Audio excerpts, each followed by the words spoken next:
In today's video, I'm going to teach you how to change Yahoo Mail back to classic in just 5 minutes. Whether you're finding the new interface a bit too cluttered or simply prefer the simplicity of the classic version, this guide will walk you through each step to switch back with ease.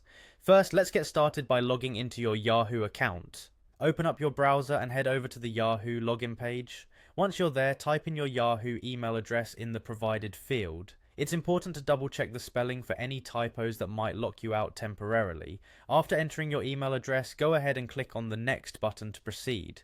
Now it's time to enter your password. This is a crucial step, so make sure your password is correct to avoid any hiccups. If you've forgotten it, don't worry, Yahoo provides options to reset it. Once you've successfully typed in your password, click Next. This will take you directly to your Yahoo Mail inbox. Inside your inbox, take a glance at the top right corner of the page where you'll see a gear-shaped icon.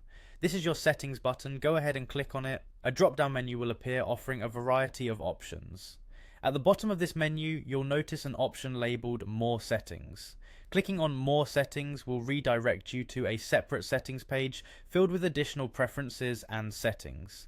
Now let's look for the option to switch back to the classic version of Yahoo Mail. On the left hand side of the settings page, you should see a section labeled Switch to Basic Mail. Selecting this option will get you a step closer to the classic experience. After clicking on it, a new page may appear with some information about what you might be missing out on by switching to Basic Mail. There will also be a button that says Switch to Basic Mail. Click on that button and Yahoo Mail will quickly transition to the classic interface. And there you have it. Now you're back to experiencing Yahoo Mail in its classic form, enjoying the simpler and more streamlined interface. Keep in mind that the basic version may have fewer features than the current one, but it often runs faster and is easier to navigate, especially if you're just looking to read and compose emails. I hope you found this tutorial helpful and that you're now comfortably using Yahoo Mail in the version that suits you best. If you have any questions or run into any problems during this process, feel free to reach out to Yahoo's support team for additional help. Thanks for watching, and don't forget to subscribe for more tech tips and tutorials.